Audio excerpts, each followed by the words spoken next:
大家有看过吗？有吧？好，这个是我画的东西，就是刚刚那个年纪在画的。其实画的蛮丑的啦，但是，我想，我现在我可能在小时候画的时候觉得画的很丑，恨不得把它撕掉。可是现在回去看，我会觉得，很多笔触是我再也画不出来的，很多的颜色可能是我现在调不出来的。好，这个也是我小时候的作品。我在表达的就是说，我看完这么多绘本之后，我就开始乱画这些东西了。好，好，下一张。好，所以这告诉大家，就是小时候画的不好没有关系，只要你很喜欢这件事情，一直坚持下去，对。然后重点是做这件事可以让你感到快乐。好，然后就进入到我求学阶段了。因为学校的教育其实蛮无聊的，就是大家说的那种填鸭式教育。可是很意外的，在学校这样子的环境里面，却意外开启我在上课涂鸦这样的兴趣。因为上课太无聊了，所以我就只好就是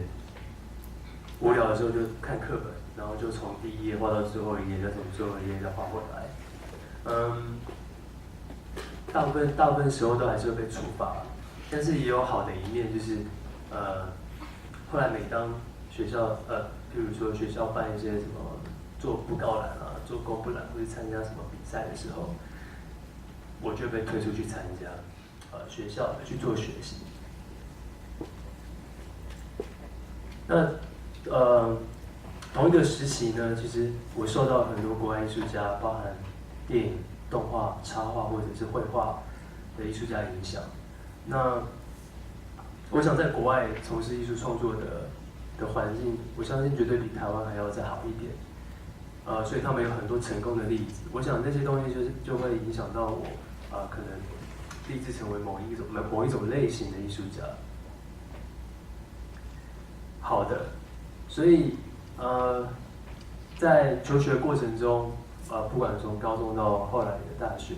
我基本上一直都还是在相关的科系上面学习。但是我自己的例子是这样，就是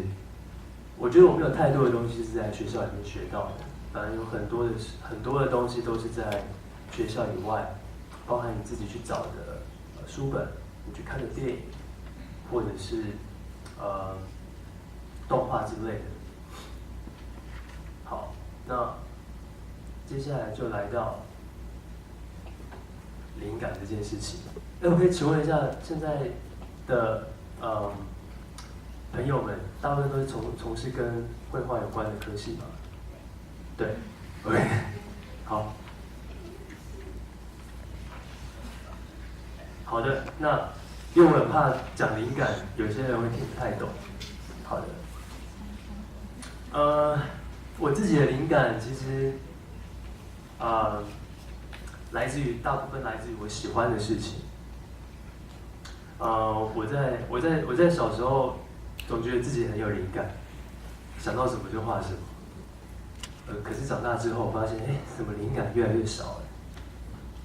你有时候想画一个东西，但是画不出来，然后你想到一个角色，你不知道这个角色的个性是什么。你想到有一种氛围，可是你就不知道那个氛围是什么颜色。所以我花了很多的时间，把这些事情摆在一旁，我去扩大自己喜欢的事物。我一直都很喜欢看电影，然后很喜欢看展览，然后我从这些东西上，从这些艺术家的作品里面得到了很多的刺激跟灵感。很多时候我的灵感它是片段的，所以我觉得应该说试着把自己的灵感记录下来是一件很重要的事情，因为它真的不是你要的时候就会有。好，一些公司里面服务过，然后其实大家都希望可以做出一个超乎大家想象的作品，很有创意，然后很有趣。但是后来在执行的时候，就会发生到很多问题，包含说，这个故事不合理，因为，真实的世界不会这样，然后，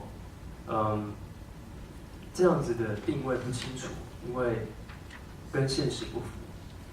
所以导致做出来的作品，因为我觉得那个变成是一个很大人的思考的逻辑，在做作品的时候，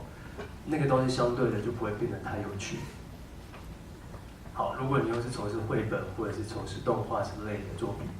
所以我举了2个例子，一个是《海绵宝宝》跟《探险活宝》，我很喜欢这2部动画片，